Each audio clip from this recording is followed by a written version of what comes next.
네, 안녕하세요. 여러분들의 구독과 좋아요로 이 채널이 유지되고 있습니다. 항상 구독자님, 멤버십 회원님들에게 감사한다라고 말씀을 드리면서, 자, 이번 내용은 다름이 아니고 양자 관련해서 내용을 한번 정리해 드리는 시간으로 한번 준비를 해 봤습니다. 최근에 이제 양자 이슈가 좀 코인 쪽에서 이야기가 많이 나와주고 있는 실정이에요. 근데 저는 뭐 저번에서도 저희 의견을 또 남겨드리기도 했지만 뭐 크게 뭐 여의치 않는다라고 저는 생각을 하고 있습니다. 일단 최근에 이제 제프리스 포트폴리오에서 비중을 좀 삭제를 해주고 있는 실정이고요. 최근에 ETF의 방향성 추이를 좀 본다라고 해도 여전히 수급이 붙지 않는 이유도 이번에 양자 이슈 트렌드가 계속해서 더 올라오고 있다 보니까 이제 매입세가 잘 보여주지 않고 있는 실정이다라고 보시면 될 것 같습니다.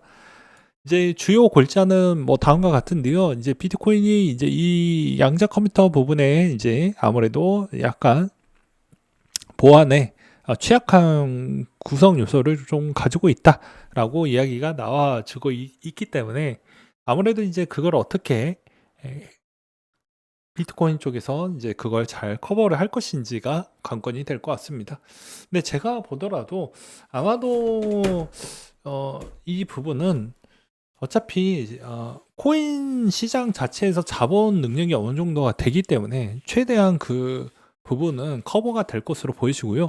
그다음에 나머지 쪽은 아무래도 이제 자본이 약간 좀 부족한 알트코인 쪽이나 그다음에 특정이 있는 그런 회사들이 아마 취약적인 부분에 따른 노출이 그대로 이어지면서 아마 그렇게 되지 않을까라고 생각이 들고 있습니다. 대부분 이제 부분에서도 이제 이더리움 같은 경우에도 이제 양자역학 후처리 방어팀을 출범을 시켜서 PQC 부분에 따른 추이를 약간 커버를 하려고 하는 그런 움직임을 계속 보여지고 있는 실정이고요. 그 다음에 추가적으로 비트코인 그러면 탈중앙화가 잘 된 비트코인은 어떻게 될 것이냐라고도 물어볼 수도 있겠죠. 여러 가지 옵션이 있긴 하지만 결과론적으로는 비트코인이 없어진다라고 보기에는 저는 동의하지 않습니다.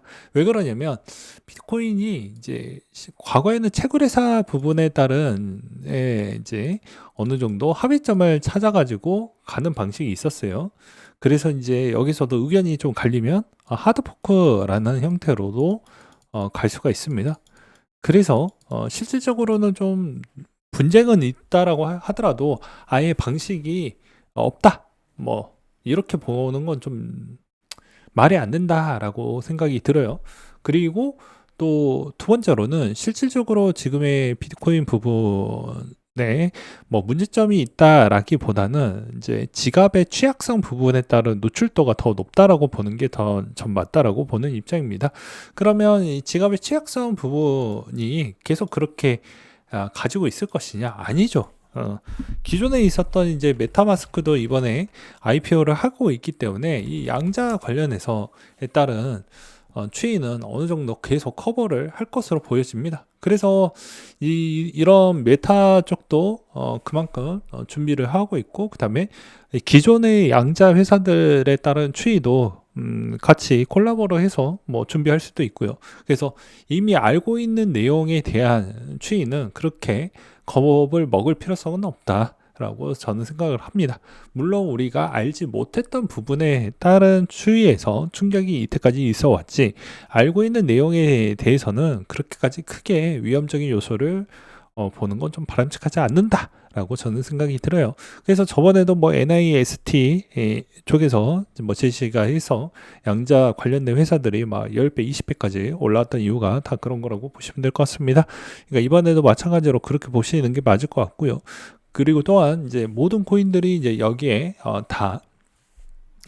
또 이슈가 좀 될 것 같긴 하지만 아무래도 나머지 부분에서의 코인들은 또 노출이 좀 많이 될 수 있겠죠. 2030년도 때가 되면 또 어떤 쪽은 아예 코인 부분에 따른 그런 엄밀히 따지면 설계나 알고리즘 부분이 아주 치밀하게 잘 보안 쪽으로 신경을 썼던 그런 애들은 그나마 좀 살아남을 건데, 그렇지 않았던 애들은 언제든지 문제점을 가져갈 수가 있다라는 점도 여러분들은 좀 알고 계시면서 투자에 임하셔야 되지 않을까라고 생각이 듭니다. 최근에 공매도 동향 추이는 그렇게까지 또 늘지는 않았습니다. 보시게 되면은 실질적으로 좀 이렇게 공매도 비중이 많이 늘어나다가 다시 줄었거든요. 그 대신 이제 수급이 붙지 않는 점이 이번에 이제 주요 골자라고 보시면 될 것 같습니다. 최근에 이제 반도체 회사들에 따른 실적이 나와주고 있다 보니까 아무래도 이제 나스닥이 잠깐 분위기를 좀 보려고 하는 그런 움직임을 좀 볼 수가 있었고요. 여기서 이제 나스닥 부분이 이제 지난 4분기 실적이 이제 곧 나오는 실적이다 보니까 여기에서 얼마나 잘 버틸 수 있을 것인지가 관건이 된다. 뭐 이렇게 보는 게 맞지 않을까 싶어요. 그리고 현 시점에서도 마찬가지로 분위기가 모호할 때는 여전히 비트코인의 현물 투자 대비보다는 오히려 저는 ETF 투자 형태를 좀 더 추천을 드리는 바가 될 것 같습니다. 왜 그러냐면 어차피 비트코인은 저번에도 이거를 또 보여드리기도 했지만 이 분배금이 현실적으로 가능했던 게 두 가지 부분이 있습니다. 해당 운영사가 실질적으로 잘 운영을 해가지고 선물에 따른 차익 부분을 분배하는 방식 플러스 그 다음에 현물과 선물에 따른 추이에 스프레드 가격 차이가 벌어짐으로써 그 벌어지는 그 차이의 이익분을 가져가기 위해서 기관들이 대부분 참여를 많이 하게 됩니다. 그 참여했던 부분에 따른 수익성을 또 매우 계속 가져가 주기 때문에 이제 여기서 2026년도 때는 대부분 안전빵으로 할 거라고 하면 이제 비토 같은 것을 좀 적절히 수익성을 확정된 수익성을 좀 뽑아가면서 그렇게 운영을 하셔도 상관이 없고요. 그 다음에 이제 두 번째로는 이것만 쓰기에는 다소 위험 리스크가 있다 보니까 아무래도 나스닥 부분에 따른 커버드 콜이나 또는 CF에 따른 ETF를 좀 섞어서 평균 10% 이상에 있는 고배당의 ETF를 좀 섞어가지고 계속 선순환 투자를 계속 가져가는 게 바람직하다라고 생각이 듭니다. 왜 그러냐면 같은 계열에 있는 애들은 같이 빠질 때 같이 나락을 가기 때문에 이게 선 투자가 안 됩니다. 그래서 복합적으로 다른 영역에 있는 업종하고 같이 매칭을 해가지고 투자를 하는 게 좀 더 바람직하다라고 생각이 들기 때문입니다. 그 다음으로 이제 코인베이스나 그 다음에 우리가 흔히 알고 있는 로빈후드에 있는 애들이 좀 힘이 좋아야 되는데 또 그렇지 못하는 모습을 좀 볼 수가 있습니다. 그러니까 코인베이스에 있는 주가는 그 다음 실적 부분에도 미치는 영향 강도가 커지고요. 가게 또 어떻게 보면 시장의 흐름의 전환점을 새롭게 만들어 주거나 아니면 좀 죽여버리든지 그런 형태로 보여진다고 볼 수가 있습니다. 근데 최근의 동향에 뭐 로빈후드나 그다음에 코인베이스가 생각보다는 힘을 많이 못 받고 있는 실정이다 보니까 아무래도 시장에 따른 참여율 부분에 따른 기대 수익이 별로 없을 것 같다라고도 생각을 해볼 수가 있겠죠.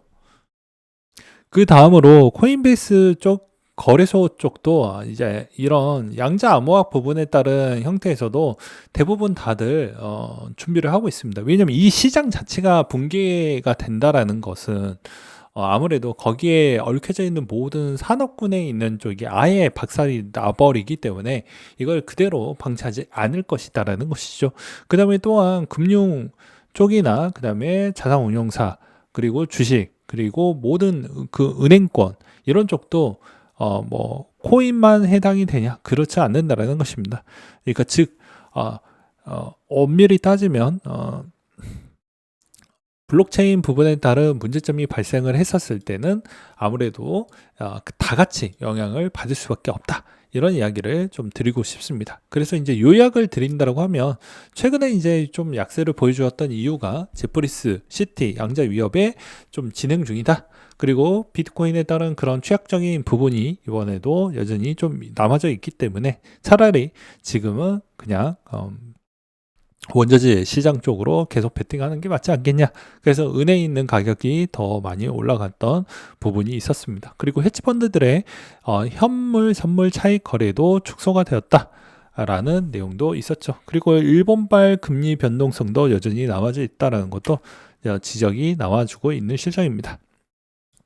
그럼 만약에 이제 이런 일이 발생을 했었을 때에 따른 이제 영향성을 좀 보았을 때도 이제 30% 정도가 도난 위험에 직접적 노출이 좀 나올 것 같다라는 내용과, 그 다음에 여전히 이제 Q데이 리스크라고 해가지고 이제 먼 미래에 있었을 때도 여전히 이제 이게 좀 문제가 될 수 있으니 이제 포트폴리오 부분을 여전히 좀 줄여가면서 우리가 투자를 해야 되지 않겠냐라는 내용이 있습니다. 여기서도 이제 주요 골자가 여기죠. 예, 공개키 부분이 양자 컴퓨터를 통해 가지고 노출도가 나오니 이 공개키로 인해서 이제 약간씩 이제 조작된 거래가 형성이 돼서 자산 탈취가 이루어질 수가 있다. 라는 이야기인 것인데, 이거는 이제 공통사항이라고 볼 수가 있습니다. 이게 코인에서만 이루어지냐? 아니라는 거예요. 마찬가지로 이게 털리면 마찬가지로 해당에 있는 은행권도 다 털릴 수가 있기 때문에 모두 다 이런 공통된 부분에 따른 고민을 다 같이 해야 되는 시즌이라고 보시면 될 것 같습니다. 그래서 여기서도 마찬가지로 가장 취약적인 부분이 지갑의 주소를 재사용을 피하면 위험을 낮출 수가 있다라는 이야기를 해주고 있죠. 그래서 이제 결과론적으로는 약간의 이제 기술적인 부분에 따른 지금의 이야기가 나왔던 부분이고, 이제 이걸 전체적으로 금융시장이 어떻게 풀어나갈 것인지에 따른 고민을 해야 되는데, 그게 오로지 이 부분만 타겟팅이 됐다라는 건 아무래도 공매도 집단들에 따른 생각도 좀 영향을 좀 끼치지 않았을까라고 저는 생각이 듭니다. 그럼 이제 이 시점에서 이제 회복 추이를 좀 볼 수 있을 만한 부분은 무엇이냐? 이런 내용에 있는 골자는 굳이 이제 중요하게 볼 필요성은 없다라고 저는 생각을 들고요. 이제 법안 부분에 따른 추진 내용과 그다음에 온체인 활동과 스테이블 코인에 따른 도입과 그다음에 PQC 부분에 따른 표준 부분이 어떻게 이제 정리가 좀 잘 나와줄 거냐. 그러니까 제가 저번에도 이야기를 했듯이 양자에 관심이 없더라도, 그리고 우리는 신성장 섹터 부분에 있는 산업적인 성장 추이도 관심 있게 우리가 봐야 된다. 그 중에 양자를 같이 우리는 겸하면서 좀 투자를 해보자라고 이야기를 했던 이유가 그런 것입니다. 왜냐 PQC 부분에 따른 이해를 갖추기에는 초보자도 상당히 어렵고 저도 마찬가지입니다. 그럼에도 불구하고도 그냥 간단한 맥락 정도나 정의 정도는 좀 정리하고 가는 게 전 맞다라고 보는 입장입니다. 또한 이제 아예 관심이 없을 수도 있으니 최소한 한 주라도 좀 매입을 해놓고 관심 있게 좀 정보성 데이터를 계속 업데이트를 해가지고 비교를 하시면서 투자에 임하시는 그런 생활 습관을 가져보시는 것도 나쁘지는 않겠죠. 왜냐하면 이제 양자에 있는 성장 곡선이 이 정도까지 성장을 했다라고 하면 반대로는 공격적인 부분도 있지만 방어적인 성향도 같이 가져가기 때문에 크게 저는 문제되지 않는다는 것입니다. 그리고 이번에 이제 법안 부분이 어느 정도가 정리가 된다고 하면 나머지에 있는 연기금도 더 많이 들어올 것이고, 그 다음에 ETF나 나머지에 있는 애들도 다시 회복과 복귀하는 수순으로 아마 들어가지 않을까라고 생각이 듭니다. 그리고 또한 이제 이런 내용들이 왜 이 시기에 나왔던 것도 저는 좀 아이러니하지만, 아무래도 요 가격적 추이에서 지금의 이 내용이 나왔다는 건 한동안 더 상승 추이를 좀 가져가기에는 좀 어려운 그런 구간대라고 생각이 듭니다. 가장 중요한 2월달 부분이 여기서 잘 버텨내고 계속 횡보하는 그런 흐름을 보여줄 것인지, 아니면 여기에서 또 힘 없이 다시 과거 25년도 4월달 부분에 있는 최대 저점에 있는 가격 추이를 다시 갱신을 할 것인지가 제일 중요한 부분이라고 생각이 듭니다. 늦어도 못해도 4월달 부분 추이까지는 좀 회복세가 나와 주어야 되지 않을까라고 생각을 하고 있는 바가 될 것 같습니다. 왜 그러냐면 이제 4월달이 평균적으로